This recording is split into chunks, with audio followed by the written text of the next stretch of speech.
Again welcome back on your YouTube channel Tangi academy. तो आज हम चैप्टर लेने वाले हैं कार्बोनाइड्स कंपाउंड्स का। टॉपिक है ऑलमोस्ट हम सारे टॉपिक्स को कवर करेंगे। So one by one with the slides की हेल्प से इसको समझने वाले हैं। तो देखिए फर्स्ट टॉपिक क्या दिख रहा है बेटा, देखो यहाँ पे ऑकरेंस ऑफ द कार्बन, क्योंकि कार्बन के बारे में हम पढ़ रहे हैं। तो कार्बन कहाँ कहाँ हमें देखने को मिलता है, जनरल फॉर्म्स हम इसके देखने वाले हैं। सबसे पहले कार्बन अपने को अपने एटमॉस्फेयर में देखने को मिलेगा। अर्थ की ऊपर लेयर, अर्थ क्रस्ट का मतलब होता है जो सरफेस है ना, उसके ऊपर हमको देखने को मिल जाएगा, तो वहां पे मिलेगा। इसके अलावा जितने भी लिविंग ऑर्गेनिजम्स होते हैं, चाहे बर्ड्स हो, प्लांट्स हो या ह्यूमंस हो, हमारी बॉडी में भी किसी न किसी फॉर्म में क्या प्रेजेंट होता है, कार्बन प्रेजेंट होता है। वो किस किस फॉर्म में किस किस टाइप से प्रेजेंट है वो हम देखेंगे। तो कार्बन फ्यूल्स के फॉर्म में है। फ्यूल्स मतलब क्या होता है, ईंधन। जस्ट उसका एग्जैक्ट हिंदी वर्ड क्या होता है, ईंधन होता है, जो आपकी बॉडी को एनर्जी प्रोवाइड करे।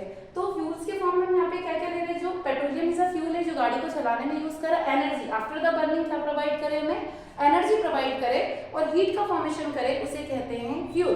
तो फ्यूल में हमें वुड के फॉर्म में भी है। वुड के अंदर जो है क्या है, प्रेजेंट है, कार्बन प्रेजेंट है। इसके अलावा कोल यानी कि कोयला, चारकोल, कोक और पेट्रोलियम। इसके अलावा हमें कहाँ कहाँ देखने को मिलता है, मॉर्श गैसेस, जिसको मॉर्श गैसेस है, जैसे कि दलदल या बड़े बड़े नदी नाले हमने देखे होंगे, नाले जहाँ पे जो गैस का फॉर्मेशन होते हैं। दलदल के एरिया में जिस गैस का फॉर्मेशन होता है, ऑलमोस्ट मीथेन गैस का फॉर्मेशन होता है, और मीथेन का फॉर्मूला होता है CH4। क्या होता है, CH4। तो C मतलब कार्बन है, कार्बन प्रेजेंट है, बस यही देखना है।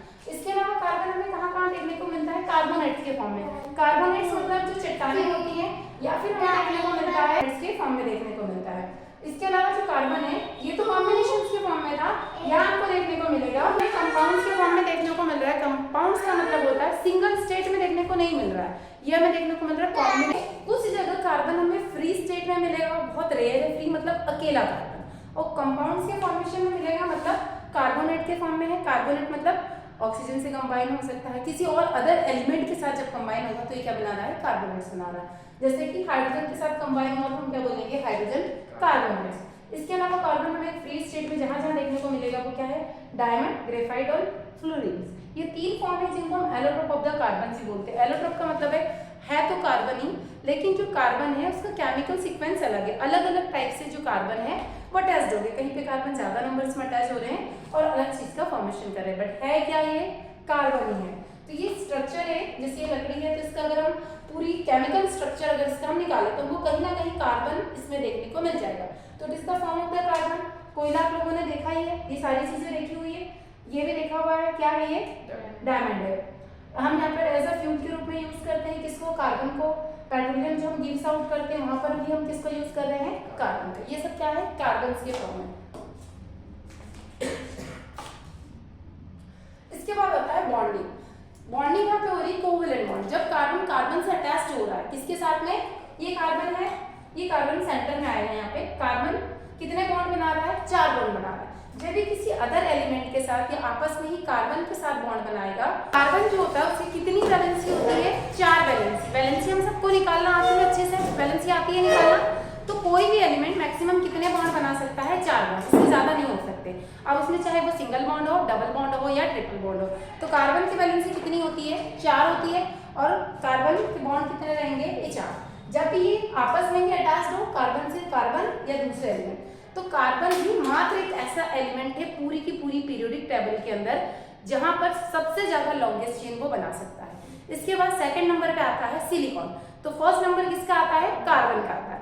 तो लॉन्गेस्ट चेन फॉर्मेशन करने की कैपेसिटी को कहा जाता है कैटिनेशन। अगर क्वेश्चन आए हमारे एग्जाम में कि व्हाट इज अ कैटिनेशन, तो हम इसको शॉर्ट में कैसे डिफाइन करेंगे, longest form of the chain या chain formation in the form of long chain formation, this property is found in the carbon and this is known as catenation. और अगर arrange करना हो हमें असेंडिंग ऑर्डर या descending order में, तो first number पे हमारा कार्बन आएगा, के अंदर ये प्रॉपर्टी होती है जिसकी वजह से वो सबसे ज्यादा लंबी चेन बनाता है। क्यों होती है, क्योंकि इसकी वैलेंसी जो होती है वो होती है 4, और 4 जो होती है एकदम बीच की कंडीशन है, जिसमें वो 4 इलेक्ट्रॉन को डोनेट भी कर सकता है और 4 इलेक्ट्रॉन को एक्सेप्ट भी कर सकता है। तो ये हमने इसलिए समझ लिया कि इसलिए 4 को लॉस भी कर देगा जब जरूरत होगी तो, और 4 को गेन भी कर लेगा। यही सारी चीजें हमने यहाँ पर लिखी है, इसीलिए इसको बोला जाता है जिस भी एलिमेंट की वैलेंसी 4 होती है उसे हम जनरली क्या कहते हैं, टेट्रावैलेंट। क्या कहते हैं, टेट्रावैलेंट। अगर किसी की वैलेंसी 1 होगी तो उसे हम क्या कहेंगे, मोनोवैलेंट। क्या कहेंगे, मोनो मतलब सिंगल। और अगर किसी की वैलेंसी 2 बाइवेलेंट, किसी की 3 रहेगी तो उसको बताएंगे हम ट्राइवेलेंट, और 4 रहेगी तो टेट्रावेलेंट। यहाँ तक क्लियर हो गया बिल्कुल अच्छे से?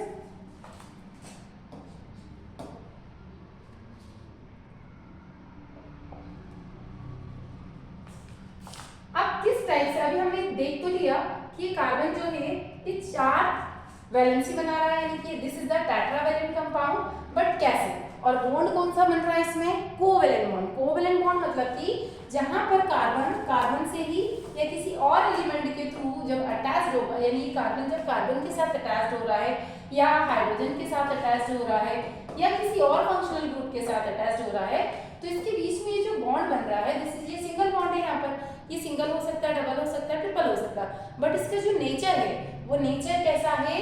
कोवेलेंट है। कैसा नेचर है? कोवेलेंट। कोवेलेंट बॉन्ड क्या होता है? What is a covalent bond? तो covalent bond is a chemical bond. कैसा बॉन्ड है?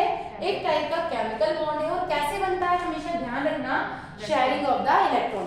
जब भी कोई एलिमेंट अपने इलेक्ट्रॉन्स को शेयर करता है, शेयर करके अगर कोई बॉन्ड बना रहा है, चाहे वो इलेक्ट्रॉन को लूज करे या फिर गेन करे, कोई 2 एलिमेंट अगर पास में है और वो आपस में शेयरिंग कर रहे हैं, इलेक्ट्रॉन की शेयरिंग करके अपने ऑक्टेट को कंप्लीट कर रहे हैं, जो भी उनकी कैपेसिटी है जिससे कि वो फुलफिल हो जाए, उस फुलफिलनेस को, उनकी नीड को कंप्लीट कर रहे हैं। और अगर शेयरिंग कर रहे हैं इलेक्ट्रॉन को, तो वहाँ कौन सा बॉन्ड बनेगा? कोवेलेंट बॉन्ड बनेगा। तो यहाँ पर हमने लिखा भी है कि the sharing of the one pair of the electron in the formation of the single bond. ये यहाँ पर देखिए, जैसे कि हमने यहाँ पर हाइड्रोजन का लिया, हाइड्रोजन और हाइड्रोजन के बीच में भी कौन सा बॉन्ड बन रहा है? Covalent bond. बिकॉज क्या कर रहे हैं, दोनों अपने इलेक्ट्रॉन्स को शेयर कर रहे हैं और इनकी फुलफिलनेस को कंप्लीट कर रहे हैं। Because hydrogen have 1 electron. कितना इलेक्ट्रॉन होता है हाइड्रोजन के पास में? 1 इलेक्ट्रॉन होता है। अनदर हाइड्रोजन के पास में भी कितना इलेक्ट्रॉन है? 1 इलेक्ट्रॉन है। और हाइड्रोजन की मैक्सिमम कैपेसिटी क्या होती है? इसका जो फर्स्ट शेल है उसमें इसकी टेंडेंसी होती है कि 2 इलेक्ट्रॉन को फिल करे। कितने? मैक्सिमम 2। जो रूल है हमारा 288 वाला, उसमें फर्स्ट इलेक्ट्रॉन 2 आएंगे, तो 1 इलेक्ट्रॉन इसके पास है, 1 इलेक्ट्रॉन इसके पास है। जब दोनों इलेक्ट्रॉन कंबाइन हो जाएंगे तो इस हाइड्रोजन को ये फील हो रहा है कि मेरे पास 2 इलेक्ट्रॉन है। सेम है, इस हाइड्रोजन को फील हो रहा है कि मेरे पास 2 इलेक्ट्रॉन है। 2 के बीच में क्या बनता है हमको पता है, we know that very well, कि 1 इलेक्ट्रॉन और 1 इलेक्ट्रॉन दोनों के बीच में बन जाता है सिंगल बॉन्ड, और ये बन गया है हमारा H2। तो ये हो गया स्टेबल, और इसके बीच में क्योंकि शेयरिंग की वजह से कोई बॉन्ड बना है, इसीलिए इस बॉन्ड को हम क्या कहेंगे? Covalent bond. Clear?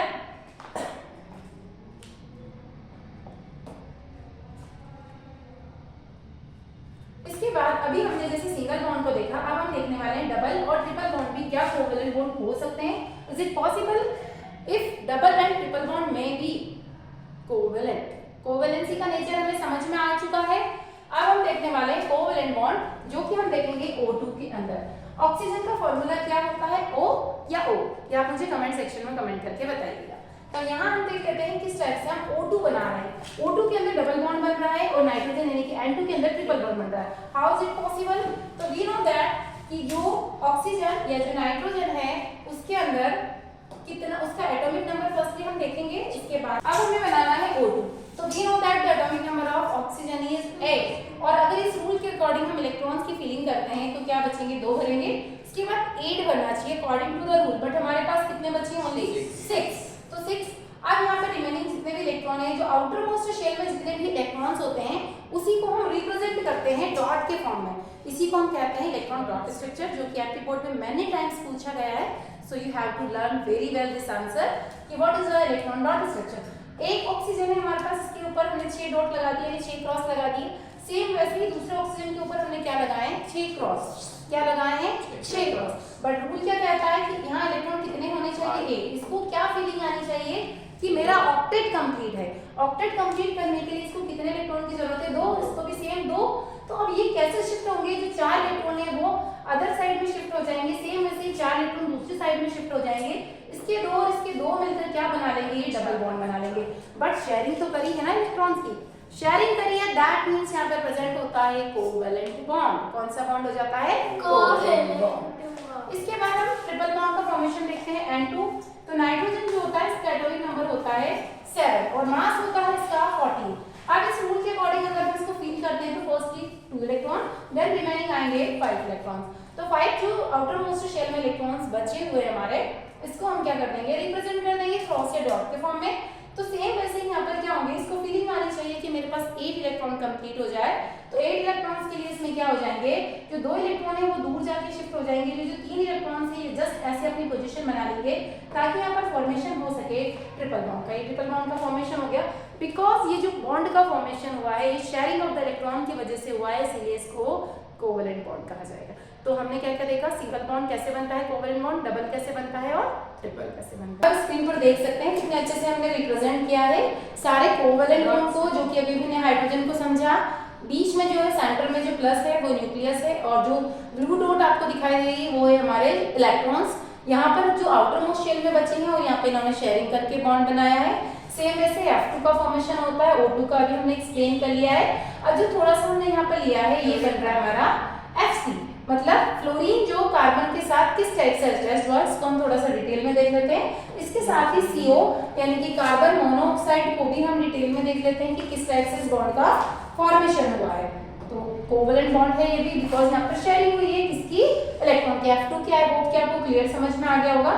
Then come to the CO, this is CO, that means carbon monoxide. अगर इस टाइप से रिप्रेजेंट रहे, छोटा हो रहे, तो ये एक एलिमेंट है जिसको हम बोलते हैं कोबाल्ट, और ये दो डिफरेंट एलिमेंट है, एक होता है कार्बन और एक होता है ऑक्सीजन, जिसको हम बोलते हैं कार्बन मोनोऑक्साइड। क्या बोलते हैं इसको हम, कार्बन मोनोऑक्साइड। अगर आपको कभी देखने को मिले C और O, तो ये एक एलिमेंट है जिसको बोलते हैं कोबाल्ट, और ये दो डिफरेंट एलिमेंट है कार्बन और ऑक्सीजन। कार्बन का हमको पता है जो एटॉमिक नंबर होता है वो 6 होता है, मास होता है 12। ऑक्सीजन का हमें पता है 8 एंड 16। तो इसको हम कैसे भरेंगे तो रिमेनिंग इलेक्ट्रॉन 6 बचेंगे, इसको भरेंगे तो 2 एंड 4। इन दोनों के बीच में कैसे, आवाज बंद कर, इन दोनों के बीच में किस टाइप से बॉन्डिंग हुई है ये हमको समझना है। कार्बन की वैलेंसी वी नो दैट 4 ही होती है। अब ऑक्सीजन को यहाँ पर कितने चाहिए कि ये अपना ऑक्टेट कंप्लीट कर सके, इसे सिर्फ 2 इलेक्ट्रॉन चाहिए, और कार्बन को कितने चाहिए, 4 चाहिए। तो देखिए ये कार्बन के ऑक्सीजन के आउटर मोस्ट में हमने कितने लगा दिए, 6 बचे हैं, 1 2 3 4 5 6, कार्बन में 4 है तो 4 लगा दिए रिमेनिंग आउटर मोस्ट शेल में। अब इसमें किस टाइप से बॉन्डिंग करी, हमने अलग अलग कलर लिए ताकि आपको इजीली आइडेंटिफाई हो सके। जो ऑक्सीजन है, ऑक्सीजन की ये 6 हैं, 2 ने इसके साथ शेयरिंग करी, इसके साथ 2 ने शेयरिंग करी। अब काउंट कीजिए, 2 4 6 और ये 2 कार्बन के शेयरिंग वाले हो गए, टोटल 8 इलेक्ट्रॉन। ऑक्सीजन को फिलिंग आ गई। सेम इस साइड अगर हम कार्बन के काउंट करें तो 4 और 4 कार्बन को भी फिलिंग आ गई कि मेरे पास भी 8 यानी मेरा ऑक्टेट कंप्लीट है। तो जब ऑक्टेट कंप्लीट हो गया यानी दोनों ने क्या कर रखा, शेयरिंग कर रखी। जैसे हम किसी घर को बनाते हैं और बीच की अगर एक कमरे की दीवार हमें अलग अलग कमरे में जाने पर ऐसी फीलिंग देती है कि इस कमरे की सेपरेट वॉल है और इस कमरे की सेपरेट वॉल है, जस्ट सेम फिनोमेना यहाँ पर काम कर रहा है। तो ये ऑक्टेट कंप्लीट हो गया बिकॉज शेयरिंग हुई है, इसलिए इसको हम बोलेंगे कोवेलेंट बॉन्ड। समझ में आ गया? तो ये आप लोगों के लिए होमवर्क है, इसको कीजिए और नहीं समझ में आता है तो मुझसे पूछ लीजिए। नेक्स्ट आता है, जैसा कि अभी मैंने आपके साथ शेयर किया कि what is the electron dot structure. तो जब भी हम किसी एलिमेंट के इलेक्ट्रॉन्स को according to the energy level के अकॉर्डिंग फील करते हैं, तो जो आउटर मोस्ट शेल में इलेक्ट्रॉन्स रिमेनिंग बचते हैं, जो भी उनकी क्वांटिटी हो, उसको एक डॉट के फॉर्म में हम रिप्रेजेंट करते हैं, जिसको हम बोलते हैं इलेक्ट्रॉन डॉट स्ट्रक्चर। क्या बोलते हैं? Electron dot structure. जैसे कि कार्बन में हमने इलेक्ट्रॉन को फील करा तो 4 इलेक्ट्रॉन रिमेनिंग बचे, जिसको हमने डॉट के अकॉर्डिंग रिप्रेजेंट किया है, इसलिए इसको हम बोलेंगे इलेक्ट्रॉन डॉट स्ट्रक्चर। ये एग्जाम में बहुत बार पूछा गया है क्वेश्चन है, इसको बहुत अच्छे से लर्न कर लेना है। Formation of a very large number of carbon compound. अभी मैंने आपके साथ शेयर किया कि कार्बन ही पूरी पीरियोडिक टेबल में सिर्फ एक ऐसा इकलौता एलिमेंट है जो लंबी लंबी चेन का फॉर्मेशन करता है, बिकॉज इसमें टेट्रावैलेंट एलिमेंट है, इसी की वजह से करता है, और इस प्रॉपर्टी को हम कैटिनेशन कहते हैं। तो अगर किसी भी कॉम्पिटिटिव एग्जाम में भी अगर ये क्वेश्चन आता है कि कार्बन लंबी चेन का फॉर्मेशन करता है, इसे क्या कहते हैं, तो इसे हम लिखेंगे this is called a catenation. और व्हाई, अगर क्यों करता है तो हम यहाँ पे बताएंगे बिकॉज टेट्रावैलेंसी, या it is a tetravalent element. बस यही शो कर रहे हैं। देखिए ये सीधी सीधी लॉन्ग चेन है, ये हमने देख ली। इसके बाद ये ब्रांचिंग वाली चेन है और ये क्लोज चेन है। तो कार्बन इजीली बना पा रहा है, क्यों बना पा रहा है? क्योंकि इसमें 4 वैलेंसी, जो इजीली जितने इलेक्ट्रॉन किसी को अगर 4 चाहिए तो लॉस भी कर सकता है और गेन करना है तो गेन देनी। मीडियम वाली कंडीशन है बीच की, जो दोनों के लिए पॉसिबल आराम से हो सकती है। इसके बाद आता है, this is also asked in many times in board examination, what is a hydrocarbon? Explain या write its types. What is a hydrocarbon? तो जैसे कि नाम से इंडिकेट हो रहा है हाइड्रोजन एंड कार्बन। क्या नाम से इंडिकेट हो रहा है? Hydrogen and carbon. तो hydrocarbon are generally that type of the किससे कंबाइन होकर बने हुए हैं? कार्बन और हाइड्रोजन से। जो भी एलिमेंट, जो भी कंपाउंड कार्बन और हाइड्रोजन से मिलकर बने हुए, जैसे कि नाम से हमें समझ में आ रहा है, जो भी कंपाउंड किससे मिलकर बने हैं? हाइड्रोजन और कार्बन से। अब ये दो टाइप के होते हैं, पहला होता है सैचुरेटेड और दूसरे होते हैं अनसैचुरेटेड। सैचुरेटेड दैट मींस वो कंपाउंड जिसके बीच में सिंगल बॉन्ड, उसको हम बोलेंगे सैचुरेटेड। अनसैचुरेटेड दैट मींस जिनके बीच में ये जो कंपाउंड अटैच्ड हो थ्रू द डबल बॉन्ड और ट्रिपल बॉन्ड, उसको हम क्या बोलेंगे? अनसैचुरेटेड। सैचुरेटेड को हम जनरली कहते हैं एल्केन्स और अनसैचुरेटेड को हम कहते हैं एल्कीन्स एंड अल्काइन्स। तो इसके भी हम टेबल्स देख लेंगे। ऑलरेडी मेंशन किया मैंने, सैचुरेटेड को हम क्या बोलते हैं? एल्केन। देखिए कार्बन से हाइड्रोजन अटैच्ड है कि मीथेन, नाम में ही हमको समझ में आ रहा है। नाम में क्या अटैच्ड है? यहाँ पर एन, नाम में अटैच्ड क्या है? एन। फिर है इथेन, तो ये कंटिन्यूअसली इसकी सीरीज चलती जाती है, methane, ethane, propane, butane, pentane, जो सीरीज हमारी बुक की टेबल्स में बनी हुई है। अगर सारे के सारे एलिमेंट सिंगल बॉन्ड के थ्रू अटैच्ड हैं तो इसको हम क्या कहेंगे? एल्केन या सैचुरेटेड हाइड्रोकार्बन्स। इसके बाद में आता है अनसैचुरेटेड हाइड्रोकार्बन, जिसको कि हम नाम से यहाँ पर देख पा रहे हैं। अनसैचुरेटेड अगेन दो टाइप के होंगे, एक होगा एल्कीन और एक होता है अल्काइंस। तो एल्कीन्स को देखिए, एल्कीन के नाम के एंड में हमको ई देखने को मिल जाएगा।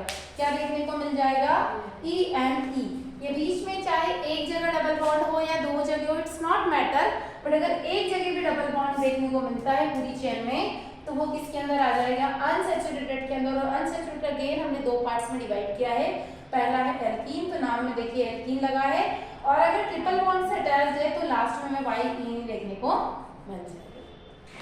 तो ये सिंपल सा है। जनरली एग्जाम में बोर्ड के पर्पज से हमें कैसे पढ़ना है कि 4 मेंबर इसके, 4 मेंबर इसके और 4 मेंबर हमें एल्केन के पढ़ना है।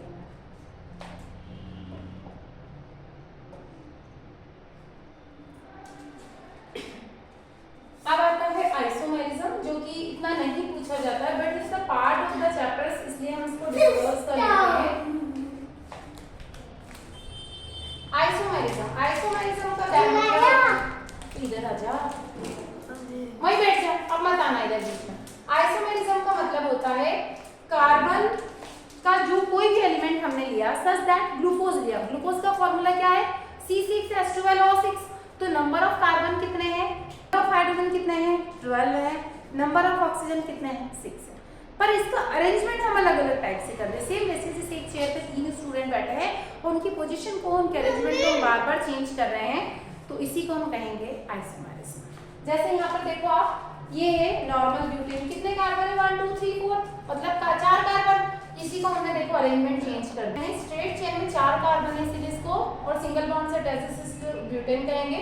यहाँ पर भी 1 2 3 4 4 कार्बन दिख रहा है, लेकिन एक कार्बन को उठा के कहाँ जोड़ दिया है? नीचे। बट है तो ब्यूटेन ही, है तो 4 ही कार्बन, है तो total number of carbon hydrogen same, इसीलिए हम इसको क्या कहेंगे? आइसोमेरिज्म। यहाँ ऐसे ही यहाँ सेम वैसे ही हमने पेंटेन के एग्जांपल, यानी 5 कार्बन है, ये 5 कार्बन, इसको हम देखो अलग अलग तरीके से जोड़ सकते हैं। फंक्शनल ग्रुप, ये हमें याद करना पड़ेंगे। मान लीजिए जो कार्बन की लंबी चेन है उसमें कोई भी ग्रुप जब आके अटैच हो जाता है उसका कोई ना कोई नाम होगा। जैसे कि यहाँ पर देख सकते हो, इन ग्रुप्स को हम कहते हैं जनरली हैलोजन ग्रुप्स। हैलोजन के अंदर आते हैं क्लोरीन, ब्रोमीन, फ्लोरीन, आयोडीन, ये सारे ग्रुप आते हैं। जब ये किसी चेन में अटैच हो जाते हैं, जैसे कि देखिए मीथेन के साथ में कौन अटैच्ड है? क्लोरीन, तो इसको हम क्या प्रोनाउंशिएट करते हैं? क्लोरोमीथेन। ब्रोमीन अटैच्ड हो गया तो इसको क्या बोलेंगे? ब्रोमोमीथेन। इन ग्रुप्स के नाम हमको लर्न करने पड़ेंगे। अब इसके बाद आता है अल्कोहल। तो अल्कोहल का फंक्शनल ग्रुप क्या होता है? OH। जब भी ये किसी ग्रुप के साथ जुड़ता है, यानी कि यहाँ पर जो CH4 होगा, क्या होगा? CH4। CH4 कैसा होता है? सिंगल बॉन्डेड है, सिंगल बॉन्डेड है CH4। देखिए ये हो गया CH4, 4 हाइड्रोजन हो गए। अब यहाँ पर क्या हुआ कि एक हाइड्रोजन को, ये जो एक हाइड्रोजन यहाँ होना था, इसको हटा के कौन आके जुड़ गया है? OH। बाकी तो ये सिंगल बॉन्डेड है पूरा का पूरा, इसीलिए एल्केन है। और सेकंड फंक्शनल ग्रुप ले रहे हैं अल्कोहल। तो देखो क्या लिया हमने? मीथेन लिया CH4, एक हाइड्रोजन को हटा के कौन जुड़ गया है? OH, पर है तो सिंगल बॉन्ड वाला ही, इसीलिए इसको हम बोलेंगे एल्केन। क्या बोलेंगे? एल्केन। बिकॉज इसमें सिंगल कार्बन है तो इसको हम क्या बोलते हैं? मीथेन। जब मीथेन के साथ OH जुड़ जाता है तो हम इसका यहाँ पर यूज करेंगे सफिक्स। क्या यूज करेंगे, सफिक्स, जैसे उपसर्ग प्रत्यय में हम जोड़ते हैं तो जब भी अल्कोहल जुड़ता है तो इसके लास्ट में हम क्या जोड़ते हैं, ऑन। अगर ये मीथेन के साथ जुड़ेगा तो इसको बोलेंगे मीथेनॉल, और इथेन के साथ जुड़ेगा तो क्या बोलेंगे, इथेनॉल। सेम वैसे ही होता है एल्डिहाइड, एल्डिहाइड का फंक्शनल ग्रुप होता है CHO, लास्ट में इसका वर्ड जुड़ेगा अल। अगर मीथेन के साथ जुड़ेगा तो इसको बोलेंगे मीथेनॉल, और इथेन के साथ जुड़ेगा तो इसको बोलेंगे इथेनॉल। कार्बोक्सिलिक एसिड दीदी का है COOH, अगर ये जुड़ता है तो लास्ट में आके क्या जुड़ जाएगा, ओइक एसिड। और अगर देखिए मीथेन के साथ जुड़ेगा तो मिथेनोइक एसिड, इथेन के साथ जुड़ेगा तो इथेनोइक एसिड। इसके बाद आता है कीटोन, इसका लास्ट में जुड़ता है ऑन, क्या जुड़ता है, ऑन। तो देखो अगर मीथेन के साथ जुड़ेगा तो मिथेनॉल, इथेन के साथ जुड़ेगा तो इथेनॉल, प्रोपेन के साथ जुड़ेगा तो प्रोपेनॉल, और ब्यूटेन के साथ जुड़ेगा तो ब्यूटेनॉल। मतलब आपको ये फंक्शनल ग्रुप लर्न करने हैं और इसको किसी चेन में अटैच करके उसका एक एक हमको सफिक्स जोड़ते जाना है, और कार्बन वाली चेन का हमें क्या जोड़ते जाना है, प्रीफिक्स जोड़ते हुए जाना है। ऐसा ही क्वेश्चन क्लास 10 की बोर्ड एग्जाम में बहुत बार पूछा गया है कि होमोलोगस सीरीज के 4 मेंबर हमें सेम लिखना। होमोलोगस मतलब एक ही जैसी, होमो मींस सेम, एल्केन के, एल्कीन के या फिर अल्कान्स के। तो होमोलोगस सीरीज मतलब कार्बन जिसमें क्या हो, एक पैटर्न्स में पूरे काम कर रहे हो, उनके प्रॉपर्टीज कैसी हो, सिमिलर हो। तो एल्केन के हमने 4 मेंबर्स लिखे हैं या 5 मेंबर्स मैंने मेंशन किए, समझ में आ रहा है आपको कि होमोलोगस सीरीज है because all the carbons attached to the single bond. Same वैसे ही अगर हम एल्कीन की लिखते हैं तो all the members attached to the double bond, और एल्काइन की लिखते हैं तो all the members attached to the triple bond. ये हमने एल्कीन का लिया, this is also the homologous series because क्या है, सारे के सारे क्या है, डबल बॉन्ड से अटैच्ड है, और इसका फार्मूला क्या होता है, CnH2n। यानी कि एक एक नंबर कार्बन का इंक्रीज करोगे तो हाइड्रोजन का जो n नंबर है कार्बन का उसका मल्टीपल फॉर्म में वो अटैच होता जाएगा। इसको आप थ्रू द एग्जांपल समझ सकते हैं। इसके बाद लिया हमने एल्काइंस का, तो अगर एग्जाम में आपसे होमोलोगस सीरीज में एल्कीन के मेंबर पूछते हैं तो आप मीथेन, इथेन, प्रोपेन, ब्यूटेन बताएंगे। एल्कीन के पूछते हैं तो मीथेन, इथेन, प्रोपेन, ब्यूटेन बताएंगे, और एल्काइन के पूछते हैं तो मिथाइन तो फॉर्मेशन होता नहीं है, इथाइन से आप स्टार्ट कर सकते हैं। देखिए एल्काइंस के अंदर, तो सेम वैसे ही एल्कीन के अंदर भी इथाइन से स्टार्ट कर सकते हैं कि होमोलोगस सीरीज के मेंबर्स हैं। इसके बाद आता है, इसका मतलब होता है किसी भी चीज को जलाना। तो आफ्टर द बर्निंग जो कार्बन है वो किस किस चीज का फॉर्मेशन करता है, उस रिएक्शंस को हम बोलेंगे केमिकल प्रॉपर्टीज या केमिशन कहेंगे। जब कार्बन के अंदर प्रेजेंस ऑफ एयर और ऑक्सीजन के साथ जलाया जाता है तो कार्बन डाइऑक्साइड हीड्रोलाइट का फॉर्मेशन करता है। ये हम सबने देखा ऑलरेडी, जब भी हम जलाते हैं कचरा वगैरह तो इन्हीं चीज का फॉर्मेशन करता है। अगर देखिए यहाँ पर उसके बाद क्या रहा, मीथेन गैस है, उसकी बर्निंग होगी तो किन किन चीजों का फॉर्मेशन करेगा, यानी वाटर वेपर का करेगा, कार्बन डाइऑक्साइड का करेगा, हीड्रोलाइट का करेगा। उसके बाद ये इथेनॉल है जो लैबोरेटरीज में generally as a fuel use किया जाता है जब इसको जलाया जाता है। तो देखिए जब भी हम जला रहे हैं चीनी के फॉर्म में इसको बहर के, तो एयर तो प्रेजेंट होगी जिसमें ऑक्सीजन प्रेजेंट होगा, तो किस चीज का फॉर्मेशन कर रहा है, कार्बन डाइऑक्साइड गैस का फॉर्मेशन कर रहा है, वाटर वेपर का कर रहा है, हीट का कर रहा है, और लाइट का कर रहा है। हीट यानी कि अगर हम गर्म करेंगे जिससे हमारा गैस हम जलाते हैं तो जस्ट उसी टाइप की बर्निंग ये भी करता है। इसके बाद होता है ऑक्सीडेशन। तो जब भी देखिए इसका ऑक्सीडेशन हुआ in the presence of as a catalyst KMnO4 और हीट प्रेजेंट है तो ये इथेनोइक एसिड का फॉर्मेशन यहाँ पर कर रहा है। नेक्स्ट रिएक्शन है इसकी एडिशन रिएक्शन। एडिशन रिएक्शन हम सबको पता है, जब भी कोई दो एलिमेंट या दो कंपाउंड्स आपस में कंबाइन होकर एक सिंगल प्रोडक्ट का फॉर्मेशन करते हैं तो उस रिएक्शन को बोलते हैं कॉम्बिनेशन या फिर एडिशन रिएक्शन। तो यहाँ पर जब दो हाइड्रोजन इसके साथ में इथाइन के साथ में अटैच हो, इथीन के साथ में अटैच हो जाएंगे तो ये हमें क्या बना के देगा, C2H6। क्या बना के देगा, C2H6, यानी सिंगल बॉन्ड का हो जाएगा जिसको हम बोलेंगे इथेन। तो ये दो प्रोडक्ट जब एक साथ, दो चीजें एक साथ मिल रही है एक प्रोडक्ट का फॉर्मेशन करें तो ये क्या बन जाएगा, एडिशन रिएक्शन। इसके बाद होता है सब्स्टिट्यूशन रिएक्शन। जस्ट ये इसकी अपोजिट है, यानी कि क्या होगा, सिंगल प्रोडक्ट से दो या दो से ज्यादा फॉर्म में वो स्प्लिट हो गया, या दो चीजें थी तो दो और फर्दर ज्यादा टुकड़ों में अगर डिवाइड हो जाती है तो उसको हम क्या बोलते हैं, सब्स्टिट्यूशन। तो देखिए जब क्लोरीन की रिएक्शन हमने किससे करवाई, मीथेन से करवाई, तो उसने HCl जो कि एक एसिड है इसका फॉर्मेशन किया, और किसका फॉर्मेशन किया, CH3Cl, इसको हम क्या बोलते हैं, मिथाइल क्लोराइड। इन चीजों का फॉर्मेशन किया। सेम वैसे ये प्रोसेस जो है वो कंटिन्यूटी में चलती जाएगी। इसके बाद देखो कुछ और इम्पोर्टेंट कार्बन कंपाउंड है जैसे कि इथेनॉल, जो कि अभी हमने पढ़ लिया। जब इथेन की रिएक्शन हम अल्कोहल के साथ करवाते हैं तो क्या बनता है, इथाइल अल्कोहल, जो कि कॉमन नेम है, IUPAC नाम क्या होता है इसका, इथेनॉल। इसका केमिकल यूज क्या होता है, ये कैसा दिखता है, ये कलरलेस वाटर जैसा लिक्विड दिखता है हमें, लेकिन इसके अंदर स्मेल आती है, एक प्लीजेंट स्मेल आती है और ये जलने में भी हेल्पफुल है, यानी पानी को हम जला नहीं सकते लेकिन इसको हम जला सकते हैं। जब इसको पानी में मिक्स करेंगे, डायरेक्ट इसको जलाया नहीं जाता है, जब फ्यूल में इसको यूज कर सकते हैं हम। पानी के अंदर अगर हम इसको डिसॉल्व करेंगे तो इजीली डिसॉल्व हो जाता है, नहीं मिक्स हो जाता है, इसलिए इसको बोलते हैं सॉल्युबल इन वाटर। जब इथेनॉल है सोडियम के साथ में इसकी रिएक्शन करवाएंगे तो ये सोडियम इथॉक्साइड या हाइड्रोजन का फॉर्मेशन करेगा, जो कि रिएक्शन हमने यहाँ पर मेंशन कर दिया, हाइड्रोजन गैस का फॉर्मेशन करेगा। इसके अलावा अगर इसकी कंसंट्रेटेड H2SO4 के साथ में रिएक्शन करवाएंगे तो इथीन का फॉर्मेशन करेगा, वाटर का फॉर्मेशन करेगा, जो कि हमने यहाँ पर रिएक्शन मेंशन कर दी। इसके अलावा जो इथेनॉल होता है ये यूजेस है इसके कुछ, इसको एज अ अल्कोहलिक ड्रिंक के फॉर्म में यूज किया जाता है, जिससे कई सारे और भी मैनी प्रोडक्ट्स बनते हैं जो जनरली सब इससे अवेयर होंगे। इसके अलावा इसको बहुत सारे केमिकल सॉल्वेंट के रूप में यूज करते हैं, जो चीजें वाटर में मिक्स नहीं होती है, वाटर में डिसॉल्व नहीं होती है, उसके लिए हम इथेनॉल को यूज करते हैं, जिसमें वो आसानी से मिक्स हो जाती है, डिसॉल्व हो जाती है। इसके अलावा भी कई सारी मेडिसिन बनाने में भी अल्कोहल का यूज किया जाता है, इसीलिए इसकी मैन्युफैक्चरिंग को बैन नहीं किया गया है। कितना बड़ा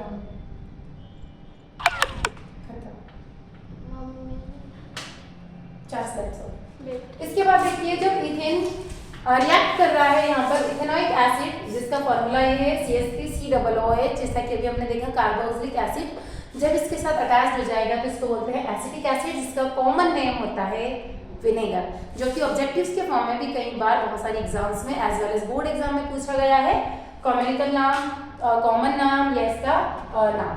तो इसकी प्रॉपर्टीज क्या है, ये भी जैसे कि अभी हमने देखा, बिल्कुल इसमें स्पेल होगी, टेस्ट में सॉल्ट लगेगा और कलरलेस होगा, वाटर में मिक्स हो जाएगा। और इथेनॉइक एसिड्स को विनेगर कब कहा जाता है, ये ध्यान रखिए, एसिटिक एसिड को कॉमन नेम जरूर है विनेगर कहा जाता है। ये विनेगर को किससे बनाया जाता है, किससे बनाया जाता है?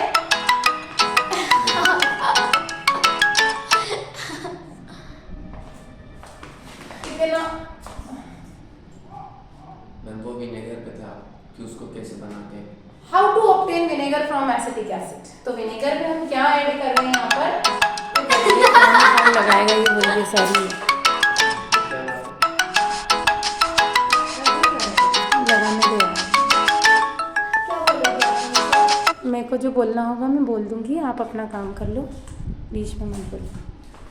अगर हमें विनेगर का फॉर्मेशन करना है, किसके थ्रू करना है, एसिटिक एसिड से, तो एसिटिक एसिड्स में हमें क्या ऐड करना पड़ेगा, जो सॉल्यूशन ले रहे हैं वो कितना रहेगा, 5 से 8% इथेनॉइक एसिड, यानी कि बाकी जो परसेंटेज है 95%, अगर हम 100 ml का फॉर्मेशन कर रहे हैं तो सिर्फ 5 ml या 5 से 8 ml के लगभग मैक्सिमम हम क्या लेंगे, एसिटिक एसिड, बाकी उसमें पूरा वाटर ऐड कर देंगे, तो वो जो बनेगा वो क्या बन जाएगा, विनेगर। अगर आप डायरेक्ट एसिटिक एसिड को एज अ यूज करके बोलेंगे कि विनेगर, तो बहुत ज्यादा हाईली कंसंट्रेटेड हो जाएगा, जो कि हमारे लिए बहुत ज्यादा हार्मफुल हो जाएगा, और उससे फिर एसिडिटी और बर्निंग भी होगी, जो एडिएबल नहीं रहेगी वो चीजें। इसके बाद आता है एस्टरिफिकेशन, एस्टर का फॉर्मेशन करना है। इथेनॉइक एसिड को जब इथेनॉल के साथ रिएक्ट करवाया जाता है तो एस्टर का फॉर्मेशन वो करना रहता है। इसके बाद नेक्स्ट टॉपिक जो है हमारे एग्जाम के पर्पज से बहुत इंपॉर्टेंट है, व्हाट इज सोप, और इसका डिफरेंस बिटवीन भी बहुत बार पूछा गया है कि सोप और डिटर्जेंट्स क्या होते हैं, right the difference between soap and detergent. तो सोप क्या है, एक लंबी सी चेन है सोडियम या पोटेशियम सॉल्ट की, जो कि किसके होते हैं, कार्बोक्सिलिक एसिड के सोडियम या पोटेशियम सॉल्ट होते हैं। सोडियम स्टेरेट का फॉर्मूला है जो कि सोप के अंदर इंक्लूड होगा। इसका स्ट्रक्चर हमें बनाना है, एक इसका मेन हेड है जो जिसमें Na+ लगा रहेगा, और ये हाइड्रोफोबिक होगा। हाइड्रोफोबिक का मतलब जो वाटर हैटर है, फोबिक मतलब हैटर, और फिलिक मतलब वाटर अट्रैक्टिंग या वाटर लवर जिसको कहा जाता है। दो चीजों से मिलकर बना है, तो सोप एक मॉलिक्यूल है जो दो पार्ट से मिलकर बना है, जिसके अंदर लंबी सी हाइड्रोकार्बन की चेन होगी, पूछ दिख रही है हमें, 10 लाइक स्ट्रक्चर, और इसमें से एक क्या होगा, वाटर रिपेलिंग होगा, जो वाटर से दूर भागेगा, और एक वाटर की तरफ अट्रैक्ट हो जाएगा। तो जो वाटर रिपेलिंग होगा वो किसकी तरफ अट्रैक्ट होगा, ऑयल या डस्ट या जो डर्ट होगा, मेल होगा, उसकी तरफ अट्रैक्ट होगा, और जो वाटर की तरफ अट्रैक्ट हो रहा है वो किससे दूर भागेगा, मेल या ग्रीस से दूर भागेगा। इसी की वजह से कपड़ा जो है वो क्लीन हो जाता है, सेम इसी प्रोसेस की वजह से। ये वाटर रिपेलिंग है, वाटर से दूर भाग रहा है, तो जैसे हम कपड़े को बाल्टी के अंदर, बकेट के अंदर से डीप करके निकालते हैं, तो ये तो वाटर की तरफ अट्रैक्ट हो गया, वाटर से दूर भाग रहा है, तो मेल को निकल के ये बाहर निकल जाता है। ये पूरी प्रोसेस है cleansing action of the soap. देखिए यहाँ पर हमको दिखाई दे रहा है सोप है, ये पूरा क्लियर आपको दिखाई दे रहा है। सोप जो है मिसेल का फॉर्मेशन करता है, जब इसको वाटर के अंदर डिसॉल्व करते हैं, मिसेल का फॉर्मेशन है मतलब अपने चारों तरफ एक घेरे का स्ट्रक्चर बना लेगा। यहाँ पे देखिए सोप ने मिसेल का फॉर्मेशन करा, चारों तरफ इसको उसने घेर लिया है। यहाँ पर ये सोप है मिसेल का। तेरे बीच बीच में क्यों निकल रही है? तेरे को समझ में आ रहा है कि नहीं आ रहा है? बैठ जा चुपचाप से उस पे। चुप बैठ जा, मेरी लास्ट स्लाइड बची है ये। और इस टाइप से क्या होगा, यहाँ पर देखो जैसे सोप को हमने मॉलिक्यूल्स इसके अंदर डाला तो जो वाटर लवर था वो वाटर के पास जाएगा, उसमें मिसिबल हो जाएगा और एक पार्ट इसका क्या कर रहा है, वाटर से दूर भाग रहा है, तो वाटर से इसको दूर लेकर जाएगा। लेकिन दूर लेकर जा रहा है पर वो किसकी तरफ अट्रैक्ट हो रहा है, मेल की तरफ, तो मेल को पकड़ लेगा और जब पानी से दूर भागेगा तो कपड़ा क्या हो जाएगा, फाइनली क्लीन हो जाएगा। तो ये ड्राइंग हमें अच्छे से लर्न कर लेनी है, इसको जूम करके मैंने बता दिया है, इसको ड्रॉ भी करना है अपनी कॉपी में। और ये फाइनल है हमारा लास्ट, सोप और डिटर्जेंट में क्या डिफरेंस होता है। तो जो सोप होते हैं वो किसी फैटी एसिड्स के सोडियम सॉल्ट होते हैं, जबकि डिटर्जेंट किसके सॉल्ट होते हैं, ये भी सोडियम सॉल्ट है लेकिन किसके हैं, सल्फोनिक एसिड के। सोप जो होता है क्लीन करता है, सॉफ्ट वाटर में अच्छे से काम करेगा, हार्ड वाटर में अच्छे से काम नहीं करेगा। हार्ड वाटर क्या रहेगा, जिसमें कैल्शियम और मैग्नीशियम के कार्बोनेट या सल्फोनेट्स की इंप्योरिटीज प्रेजेंट होगी, इसको बोलते हैं हार्ड वाटर। हार्ड वाटर ऐसा नहीं कि ब्रेक नहीं हो रहा है, ब्रेक क्यों नहीं हो रहा है, वो ब्रेक तो नहीं हो रहा है, आयंस में ब्रेक नहीं हो रहा है क्योंकि उसमें कुछ इंप्योरिटीज प्रेजेंट है। जबकि जो डिटर्जेंट रहेगा वो क्या करेगा, हार्ड वाटर या सॉफ्ट वाटर दोनों में ही अच्छे से क्लीन कर देगा। सोप जो होगा वो डिटर्जेंट की तरह बहुत अच्छे से क्लीन नहीं कर पाएगा, लेकिन डिटर्जेंट जो है सोप से भी ज्यादा अच्छे से क्लीन कर सकता है। सोप जो होते हैं वो बायोडिग्रेडेबल होते हैं, यानी एनवायरनमेंट को कोई भी हार्म नहीं पहुंचाते हैं, कोई पॉल्यूशन नहीं करते हैं, आसानी से डिग्रेड हो जाते हैं, सॉइल को कोई भी नुकसान नहीं पहुंचाते हैं। बट जो डिटर्जेंट्स होते हैं उनकी वजह से पॉल्यूशन होता है, वाटर पॉल्यूशन, सॉइल पॉल्यूशन, काफ़ी सारे पॉल्यूशन होते हैं बिकॉज ये बायोडिग्रेडेबल नहीं होता है। So carbonate compound is finished. If you are facing any doubts you can comment in the comment section and ask me. So we will meet in our next lecture. Thank you.